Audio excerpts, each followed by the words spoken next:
यार दोस्तों आखिरकार पाकिस्तान सुपर लीग का फाइनल कल होया। इस फाइनल दे विच मुल्तान सुल्तान नूं हार का सामना करना ही पिया।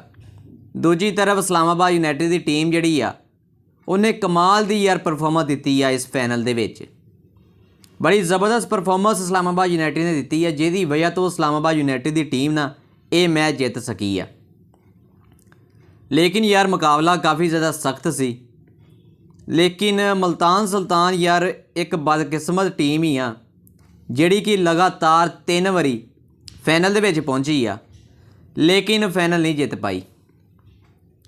2022 दे पाकिस्तान सुपर लीग दे विच भी यह टीम फाइनल दे विच पहुंची सी। उदों इस टीम का कप्तान सी मुहम्मद रिजवान, ते उदों भी मुल्तान सुल्तान की टीम हारी सी। ते 2023 दे विच जिहड़ा पाकिस्तान सुपर लीग होया ਉਹਦੇ ਵਿੱਚ भी मुल्तान सुल्तान फाइनल दे विच गई, लेकिन उस फाइनल दे विच लाहौर कलंदर ने आखिरी बाल ते मैच जित लिया सी। खैर जिहड़ा हुण 2024 दे विच फाइनल होया वा, इस फाइनल दे विच भी आखिरी बाल ते मुल्तान सुल्तान नूं शिकस्त मिली आ। बड़ी यार अफसोसनाक गल आ कि एक ऐदां दी टीम जिहड़ी कि लगातार 3 वारी फाइनल दे विच पहुंची आ, लेकिन लगातार हारी आ। बड़ा बैड लक आ मुहम्मद रिजवान वास्ते कि ਜਦੋਂ भी यार उन्होंने टीम पहुंची है फाइनल दे विच हारी आ। हालांकि पाकिस्तान सुपर लीग की नंबर 1 टीम आ मुल्तान सुल्तान। उम्मीद की जाती पई सी कि मुल्तान सुल्तान जिहड़ी है फाइनल जितेगी। यार ये उम्मीदां जिहड़ियां सी ना उदों दम तोड़ गईयां सी ਜਦੋਂ पेशावर ज़ल्मी नूं इस्लामाबाद यूनाइटेड ने हरा के फाइनल दे विच पहुंची सी इस्लामाबाद यूनाइटेड। उदों ये पक्का लग गया सी कि यार इस्लामाबाद यूनाइटेड की टीम जिहड़ी आ हो सकता है फाइनल जिते। उहदी वजह दरअसल की सी, उहदी वजह यह सी कि ਜਦੋਂ भी इस्लामाबाद यूनाइटेड की टीम जिहड़ी फाइनल दे विच पहुंची है ना उदों ही जिती आ। मैं तो पहलों ही कहना पिया सी कि मुकाबला जिहड़ा बड़ा सख्त होएगा, क्योंकि इस्लामाबाद यूनाइटेड की टीम जिहड़ी 2016 दे विच भी फाइनल दे विच पहुंची सी, ते उदों भी पाकिस्तान सुपर लीग की ट्राफी इस्लामाबाद यूनाइटेड ने उठाई सी। ते उस तो बाद 2018 दे विच भी इस्लामाबाद यूनाइटेड की टीम जिहड़ी सी फाइनल दे विच पहुंची सी, ते उदों भी इन्हां दी ट्राफी उठाई सी। लेकिन उस तो बाद चों तकरीबन 6 साल हो चुके आ इस्लामाबाद यूनाइटेड की टीम जिहड़ी कदी भी फाइनल दे विच नहीं पहुंच सकी सी। लेकिन हुण 2024 दे विच इस्लामाबाद यूनाइटेड की टीम फाइनल दे विच फिर पहुंच गई। तो साफ नज़र आ रहा सी कि ਜਦੋਂ ये टीम फाइनल दे विच पहुंची है जित्ती आ, हारी कदी नहीं है। ये इस्लामाबाद यूनाइटेड की जिहड़ी टीम आ इहदी बड़ी ज़बरदस्त परफॉर्मेंस इस टीम ने इस मैच दे विच दित्ती आ। शदाब खान सी इस्लामाबाद यूनाइटेड के कप्तान, तो हुण ये जिहड़ा फाइनल जित के शदाब खान ने ना पाकिस्तान क्रिकेट टीम दे विच अपनी कप्तानी की दावेदारी साबित करती आ।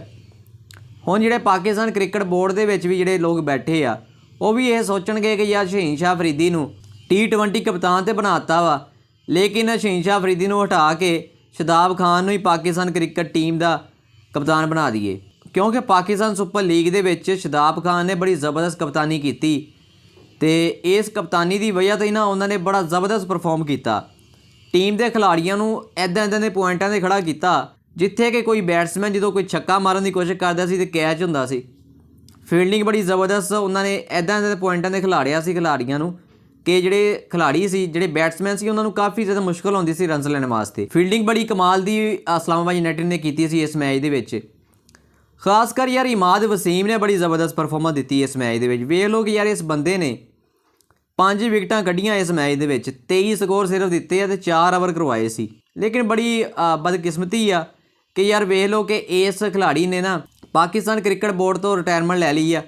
दरअसल पिछे जे ना पाकिस्तान क्रिकेट बोर्ड ते इमाद वसीम के दरमियान इख्तलाफात चलते पे सी। वजह यह सी कि इमाद वसीम कहता सी कि यार मैनू ना NOC जारी करो क्योंकि मैं लीग क्रिकेट भी खेलना चाहता वा, लेकिन पाकिस्तान क्रिकेट बोर्ड ये कह रहा सी कि यार हजे तेनों असी NOC नहीं जारी कर सकते, तू मुल्क वास्ते खेल, डोमैसटिक क्रिकेट खेल। लेकिन खैर इन्होंने दोवां दे मामला जिहड़े ना तय नहीं होए, तो इस वजह तो इमाद वसीम ने रिटायरमेंट लै ली सी। खासकर पाकिस्तान सुपर लीग दे विच इस्लामाबाद यूनाइटेड की जिहड़ी टीम आ वो इमाद वसीम की ना उमदा बॉलिंग की वजह तो बैटिंग की वजह तो पहुंची है। खैर हुण शायद पाकिस्तान क्रिकेट बोर्ड भी नज़रसानी करे, इस खिलाड़ी नूं दोबारा पाकिस्तान क्रिकेट टीम दे विच शायद लै ही आउण। यार इस मैच की गल करिए तो इस्लामाबाद यूनाइटेड की जिहड़ी टीम है ना उन्हें बड़ी ज़बरदस्त परफॉर्मेंस दी। ਮਲਤਾਨ ਸੁਲਤਾਨ ਨੇ ਪਹਿਲੋਂ ਬੈਟਿੰਗ ਦਾ ਆਗਾਜ਼ ਕੀਤਾ ਨਾ, ਤੇ ਜਿਹੜੇ ਹੈਗੇ ਸੀ ਮੁਹੰਮਦ ਰਿਜ਼ਵਾਨ, ਉਹਨਾਂ ਨੇ ਇੱਕ ਸ਼ਾਟ ਲਾਈ ਸੀ ਤੇ ਉਹਨਾਂ ਦਾ ਕੈਚ ਹੋ ਗਿਆ ਸੀ। ਸ਼ੁਰੂ ਦੇ ਵਿੱਚ ਹੀ ਅਜੇ 1 ਸਕੋਰ ਬਣਿਆ ਸੀ ਤੇ ਕੈਚ ਹੋ ਗਿਆ ਤੇ ਨਸੀਮ ਸ਼ਾਹ ਨੇ ਬੋਲਿੰਗ ਕਰਵਾਈ ਸੀ ਤੇ ਉਦੋਂ ਇਦਾਂ ਲੱਗਿਆ ਸੀ ਕਿ ਮੁਹੰਮਦ ਰਿਜ਼ਵਾਨ ਆਊਟ ਹੋ ਗਏ ਆ। ਲੇਕਿਨ ਬਾਅਦ ਚੋਂ ਅੰਪਾਇਰ ਨੇ ਜਿਹੜਾ ਫੈਸਲਾ ਕੀਤਾ ਉਹ ਇਹ ਕਿਹਾ ਕਿ ਨੋ ਬਾਲ ਵਾ। ਇਸ ਵਜ੍ਹਾ ਤੋਂ ਨਾ ਮੁਹੰਮਦ ਰਿਜ਼ਵਾਨ ਜਿਹੜੇ ਬਚ ਗਏ ਸੀ। ਬੜੇ ਖੁਸ਼ ਹੋਏ ਮੁਹੰਮਦ ਰਿਜ਼ਵਾਨ ਜਦੋਂ ਅੰਪਾਇਰ ਨੇ ਨੋਟ ਆਊਟ ਦਿੱਤਾ ਉਹਨਾਂ ਨੂੰ। ਖੈਰ ਯਾਰ ਯਾਸਿਰ ਖਾਨ ਸੀ ਜਿਹੜੇ ਬੜੇ ਜ਼ਬਰਦਸਤ ਪਰਫਾਰਮੈਂਸ ਦਿੰਦੇ ਸੀ ਮੁਲਤਾਨ ਸੁਲਤਾਨ ਦੀ ਤਰਫੋਂ। ਉਹ ਸਿਰਫ 6 ਸਕੋਰ ਇਸ ਮੈਚ ਦੇ ਵਿੱਚ ਬਣਾ ਪਾਏ, ਸ਼ੁਰੂ ਦੇ ਵਿੱਚ ਹੀ ਆਊਟ ਹੋ ਗਏ ਸੀ।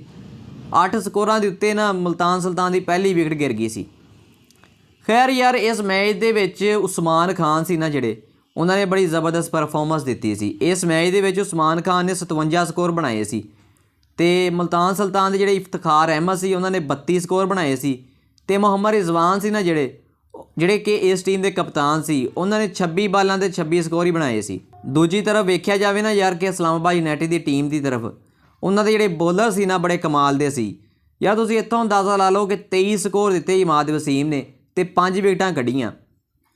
ਤੇ ਇਸ ਤਰ੍ਹਾਂ ਸ਼ਾਦਾਬ ਖਾਨ ਸੀ ਜਿਹੜੇ, ਉਹਨਾਂ ਨੇ 3 ਖਿਲਾੜੀਆਂ ਨੂੰ ਆਊਟ ਕੀਤਾ ਮੁਲਤਾਨ ਸੁਲਤਾਨ ਦਿਆਂ ਨੂੰ। ਬੜੀ ਜ਼ਬਰਦਸਤ ਪਰਫਾਰਮੈਂਸ ਜਿਹੜੀ ਸੀ ਨਾ ਇਸਲਾਮਾਬਾਦ ਯੂਨਾਈਟਿਡ ਦੇ ਜਿਹੜੇ ਬੋਲਰ ਸੀ ਉਹਨਾਂ ਨੇ ਦਿੱਤੀ। ਲੇਕਿਨ ਦੂਜੀ ਤਰਫ ਦੇਖਿਆ ਜਾਵੇ ਨਾ ਮੁਲਤਾਨ ਸੁਲਤਾਨ ਦੀ ਬੋਲਿੰਗ ਲਾਈਨ ਜਿਹੜੀ ਸੀ ਨਾ ਕਾਫੀ ਜ਼ਿਆਦਾ ਕਮਜ਼ੋਰ ਸੀ। ਮੁਲਤਾਨ ਸੁਲਤਾਨ ਦੇ ਜਿਹੜੇ ਬੈਟਸਮੈਨ ਸੀ ਉਹਨਾਂ ਨੇ ਟਾਰਗੇਟ ਦਿੱਤਾ ਸੀ 160 ਸਕੋਰਾਂ ਦਾ, ਕਿਉਂਕਿ 159 ਸਕੋਰ ਬਣਾਏ ਸੀ ਮੁਲਤਾਨ ਸੁਲਤਾਨ ਨੇ ਤੇ ਉਹਨਾਂ ਦੇ 9 ਖਿਲਾੜੀ ਆਊਟ ਹੋ ਗਏ ਸੀ। ਖੈਰ ਉਸ ਤੋਂ ਬਾਅਦ ਜੋ ਇਸਲਾਮਾਬਾਦ ਯੂਨਾਈਟਿਡ ਦੀ ਟੀਮ ਜਦੋਂ ਬੈਟਿੰਗ ਕਰਨ ਵਾਸਤੇ ਆਈ ਤੇ ਉਹਨਾਂ ਦੇ ਜਿਹੜੇ ਹੈ ਸੀ ਮਾਟਲ ਗੁਪਟਲ ਜਿਹੜੇ ਸੀ, ਉਹਨਾਂ ਨੇ ਬੜੀ ਜ਼ਬਰਦਸਤ ਪਰਫਾਰਮੈਂਸ ਦਿੱਤੀ। 50 ਸਕੋਰ ਉਹਨਾਂ ਨੇ ਬਣਾਏ ਤੇ ਆਜ਼ਮ ਖਾਨ ਸੀ ਜਿਹੜੇ, ਉਹਨਾਂ ਨੇ ਵੀ ਬੜੀ ਜ਼ਬਰਦਸਤ ਪਰਫਾਰਮੈਂਸ ਦਿੱਤੀ ਸੀ। ਆਜ਼ਮ ਖਾਨ ਨੇ ਜਿਹੜੇ ਬੜੀ ਸ਼ਾਨਦਾਰ ਇਨਿੰਗ ਖੇਲੀ। ਉਸ ਤੋਂ ਬਾਅਦ 'ਚ ਇਮਾਦ ਵਸੀਮ ਸੀ, ਉਹਨਾਂ ਨੇ ਵੀ ਭਰਪੂਰ ਸਾਥ ਦਿੱਤਾ, ਐਂਡ ਤੱਕ ਖੇਲਦੇ ਰਹੇ। ਖੈਰ ਇਸਲਾਮਾਬਾਦ ਯੂਨਾਈਟਿਡ ਦੀ ਟੀਮ ਨੇ ਬੜੀ ਜ਼ਬਰਦਸਤ ਪਰਫਾਰਮੈਂਸ ਦਿੱਤੀ, ਇਹ ਮੈਚ ਜਿਹੜਾ ਫਾਈਨਲ ਜਿੱਤ ਲਿਆ। ਖੈਰ ਦੂਜੀ ਤਰਫ ਯਾਰ ਦੇਖਿਆ ਜਾਵੇ ਮੁਲਤਾਨ ਸੁਲਤਾਨ ਨਾਲ, ਤੇ ਮੁਲਤਾਨ ਸੁਲਤਾਨ ਦੀ ਜਿਹੜੀ ਵਾਕਈ ਬੋਲਿੰਗ ਲਾਈਨ ਸੀ ਨਾ ਉਹ ਕੋਈ ਠੀਕ ਨਹੀਂ ਸੀ। ਇਫਤਖਾਰ ਅਹਿਮਦ ਸੀ ਜਿਹੜੇ, ਉਹਨਾਂ ਨੇ ਸਿਰਫ 2 ਵਿਕਟਾਂ ਕੱਢੀਆਂ। ਇੱਕ ਬੋਲਰ ਜਿਹੜਾ ਸੀ ਖੁਸ਼ਦਿਲ, ਉਹਨੇ ਵੀ ਸਿਰਫ 2 ਵਿਕਟਾਂ ਹੀ ਕੱਢੀਆਂ। ਖੈਰ ਯਾਰ ਮੁਲਤਾਨ ਸੁਲਤਾਨ ਵਾਸਤੇ ਬੜਾ ਬੈਡ ਲੱਕ ਵਾ ਕਿ ਵੇਖ ਲਓ ਕਿ ਯਾਰ 3 ਵਾਰੀ ਇਹ ਫਾਈਨਲ ਦੇ ਵਿੱਚ ਪਹੁੰਚ ਚੁੱਕੇ ਆ, ਲੇਕਿਨ ਤਿੰਨੋਂ ਵਾਰੀ ਹਾਰੇ ਆ।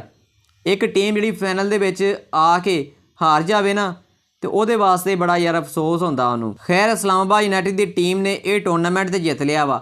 ਇਹ ਟੂਰਨਾਮੈਂਟ ਇਸਲਾਮਾਬਾਦ ਯੂਨਾਈਟਿਡ ਦੀ ਟੀਮ ਨੇ ਜਿੱਤਿਆ ਵਾ ਤੇ ਇਸਲਾਮਾਬਾਦ ਯੂਨਾਈਟਿਡ ਦੀ ਟੀਮ ਨੂੰ ਨਾ 14 ਕਰੋੜ ਰੁਪਏ ਲੱਭੇ ਆ। ਤੇ ਦੂਜੀ ਤਰ੍ਹਾਂ ਮੁਲਤਾਨ ਸੁਲਤਾਨ ਦੀ ਗੱਲ ਕਰੀਏ ਤੇ ਮੁਲਤਾਨ ਸੁਲਤਾਨ ਨੂੰ ਸਿਰਫ ਨਾ 5 ਕਰੋੜ ਮਿਲੇ ਆ, ਲੇਕਿਨ ਇਸਲਾਮਾਬਾਦ ਯੂਨਾਈਟਿਡ ਦੀ ਟੀਮ ਨੇ ਨਾ ਆਪਣੇ ਜਿਹੜੇ 5 ਕਰੋੜ ਸੀ 14 ਕਰੋੜ ਦੇ ਵਿੱਚੋਂ ਉਹ ਜਿਹੜੇ ਫਲਸਤੀਨ ਦੇ ਜਿਹੜੇ ਮਜ਼ਲੂਮ ਮੁਸਲਮਾਨ ਸੀ ਉਹਨਾਂ ਨੂੰ ਡੋਨੇਟ ਕਰਤੇ ਆ। ਖੈਰ ਬੜੀ ਅੱਛੀ ਗੱਲ ਆ ਯਾਰ, ਕਰਨੇ ਵੀ ਚਾਹੀਦੇ ਸੀ। ਖੈਰ ਇਸਲਾਮਾਬਾਦ ਯੂਨਾਈਟਿਡ ਦੀ ਟੀਮ ਜਿਹੜੀ ਆ ਹੁਣ 2024 ਦੇ ਵਿੱਚ ਵੀ ਪਾਕਿਸਤਾਨ ਸੁਪਰ ਲੀਗ ਦਾ ਫਾਈਨਲ ਜਿੱਤ ਚੁੱਕੀ ਆ, ਟਰਾਫੀ ਉਠਾਏਗੀ। ਲੇਕਿਨ 2023 ਦੇ ਵਿੱਚ ਸ਼ਹੀਨ ਸ਼ਾਹ ਅਫਰੀਦੀ ਦੀ ਕਿਆਦਤ ਦੇ ਵਿੱਚ ਨਾ ਲਾਹੌਰ ਕਲੰਦਰ ਨੇ ਪਾਕਿਸਤਾਨ ਸੁਪਰ ਲੀਗ ਦੀ ਟਰਾਫੀ ਉਠਾਈ ਸੀ। ਲੇਕਿਨ ਇਸ ਟੂਰਨਾਮੈਂਟ ਦੇ ਵਿੱਚ 2024 ਵਿੱਚ ਵੇਖ ਲਓ ਕਿ ਸ਼ਹੀਨ ਸ਼ਾਹ ਅਫਰੀਦੀ ਦੀ ਟੀਮ ਜਿਹੜੀ ਸੀ ਲਾਹੌਰ ਕਲੰਦਰ, ਬੜੀ ਬੁਰੀ ਪਰਫਾਰਮੈਂਸ ਦਿੱਤੀ ਉਹਨਾਂ ਨੇ। ਇਸ ਟੂਰਨਾਮੈਂਟ ਦੇ ਵਿੱਚ 10 ਮੈਚ ਖੇਲੇ ਸੀ ਤੇ 10 ਦੇ ਵਿੱਚੋਂ ਵੇਖ ਲਓ ਯਾਰ ਸਿਰਫ 1 ਮੈਚ ਜਿੱਤਿਆ ਸੀ, ਬਾਕੀ 8 ਮੈਚ ਉਹਨਾਂ ਨੇ ਹਾਰੇ ਸੀ ਤੇ 1 ਮੈਚ ਜਿਹੜਾ ਸੀ ਨਾ ਉਹ ਡਰਾ ਹੋਇਆ ਸੀ। ਲੇਕਿਨ ਓਵਰਆਲ ਦੇਖਿਆ ਜਾਵੇ ਤੇ ਯਾਰ ਸ਼ਹੀਨ ਸ਼ਾਹ ਅਫਰੀਦੀ ਦੀ ਜਿਹੜੀ ਕਪਤਾਨੀ ਆ ਉਹਦੇ ਉੱਤੇ ਵੀ ਸਵਾਲਾਤ ਉੱਠਣ ਲੱਗ ਗਏ ਆ, ਕਿਉਂਕਿ ਪਾਕਿਸਤਾਨ ਕ੍ਰਿਕਟ ਟੀਮ ਦੀ ਵੀ ਉਹਨੂੰ ਕਪਤਾਨੀ ਦਿੱਤੀ ਗਈ ਆ, ਲੇਕਿਨ ਉਹਦੇ ਵਿੱਚ ਵੀ ਬੜੀ ਨਾਕਸ ਪਰਫਾਰਮੈਂਸ ਉਹ ਦੇ ਰਹੇ ਆ। ਖੈਰ ਇਹ ਫਾਈਨਲ ਤੇ ਹੁਣ ਜਿੱਤ ਚੁੱਕੀ ਆ ਇਸਲਾਮਾਬਾਦ ਯੂਨਾਈਟਿਡ ਦੀ ਟੀਮ। ਹੁਣ ਵੇਖਦੇ ਆ ਕਿ ਪਾਕਿਸਤਾਨ ਕ੍ਰਿਕਟ ਬੋਰਡ ਜਿਹੜਾ ਵਾ ਹੁਣ ਸ਼ਾਦਾਬ ਖਾਨ ਨੂੰ ਪਾਕਿਸਤਾਨ ਕ੍ਰਿਕਟ ਟੀਮ ਦਾ ਕਪਤਾਨ ਬਣਾਏਗਾ ਜਾਂ ਨਹੀਂ। ਖੈਰ ਇਹ ਬਣਾਉਣਾ ਤਾਂ ਚਾਹੀਦਾ ਵਾ, ਕਿਉਂਕਿ ਪਾਕਿਸਤਾਨ ਸੁਪਰ ਲੀਗ ਦੇ ਵਿੱਚ ਸ਼ਾਦਾਬ ਖਾਨ ਦੀ ਟੀਮ ਜਿਹੜੀ ਇਸਲਾਮਾਬਾਦ ਯੂਨਾਈਟਿਡ ਆ ਉਹਨਾਂ ਦੀ ਕਪਤਾਨੀ ਦੇ ਵਿੱਚ ਜਿੱਤੀ ਆ। ਖੈਰ ਹੁਣ ਤੇ ਵਕਤ ਹੀ ਦੱਸੇਗਾ ਕਿ ਹੁਣ ਐਂਦਾ ਪਾਕਿਸਤਾਨ ਕ੍ਰਿਕਟ ਬੋਰਡ ਕੀ ਫੈਸਲਾ ਕਰਦਾ ਵਾ। ਖੈਰ ਤੁਸੀਂ ਇਸ ਬਾਰੇ ਕੀ ਕਹਿੰਦੇ ਆ? ਤੁਸੀਂ ਕਿਸ ਟੀਮ ਨੂੰ ਸਪੋਰਟ ਕਰਦੇ ਸੀ ਮੈਨੂੰ ਯਾਰ ਦੱਸਿਓ ਜ਼ਰੂਰ ਕਮੈਂਟਸ ਦੇ ਵਿੱਚ।